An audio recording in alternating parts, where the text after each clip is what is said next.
Welcome back.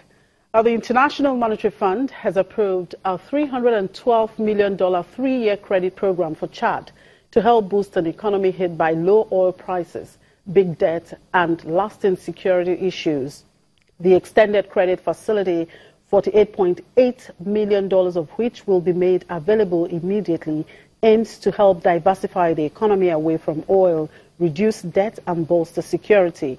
Chad has been on the front line in the fight against Boko Haram and has contributed troops to a regional force to fight the Nigerian Islamist militant group.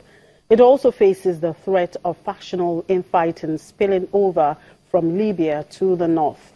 That has put a strain on the impoverished Central African country's economy, which has also been hit by a more than 50% drop in oil prices since 2014.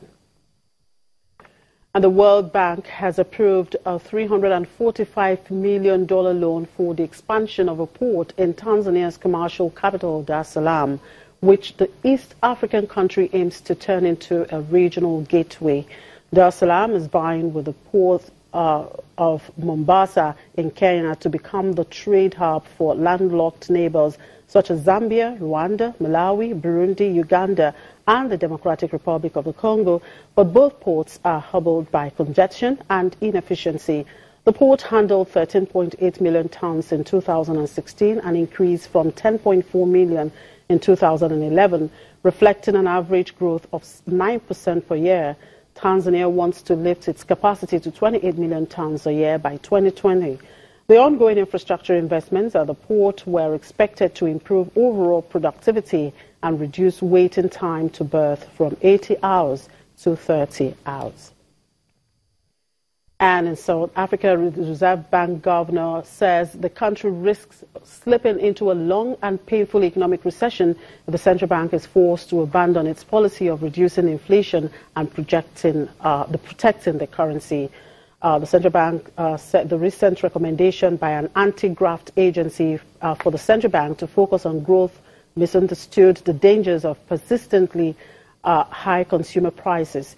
Credit downgrades by two of the top three rating agencies based on the economic and political turmoil have dented business and consumer confidence in South Africa, which has just suffered 2 quarters of economic contraction.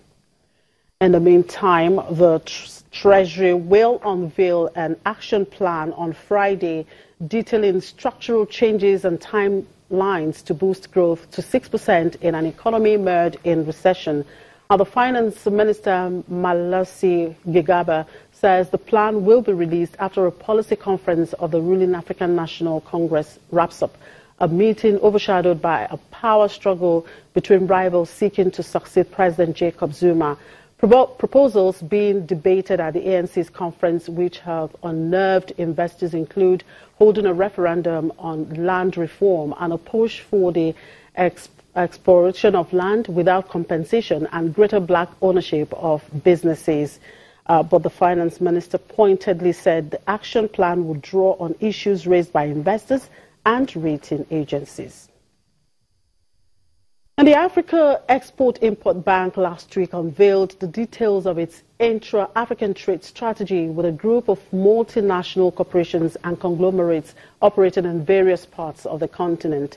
The board objectives presented by the Managing Director of Intra-African Trade Initiative of AfriExim, Kanayo Awani, looks to support African companies' expansion of production and processing capabilities and build on the bank's trade strategy. Narrative over the past decade, which has also been widely discussed over the course of this week, is that levels of intra-African trade have stagnated at around 15%.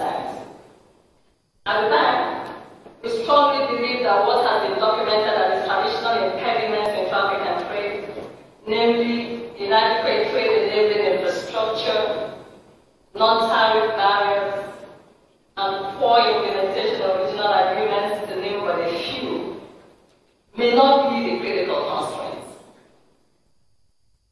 This is because currently, the existing stock of African infrastructure, coupled with the non-tariff barriers, carry about $1 trillion of trade. However, we believe that if we resolve the issues around market information on the continent, our research shows that we can increase in traffic and trade from its current levels of 15% to 38%, even without further beneficiation of existing traded products. Most certainly, the relationship we will forge is an important vehicle for delivering the overarching objective of growing traffic and trade.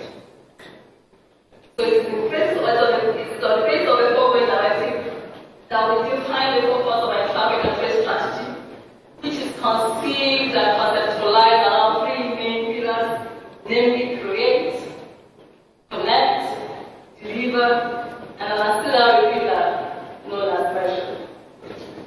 Allow me to briefly share the details of these pillars. Under the create pillar, the bank aims to build capacity for expansion of production and processing capabilities.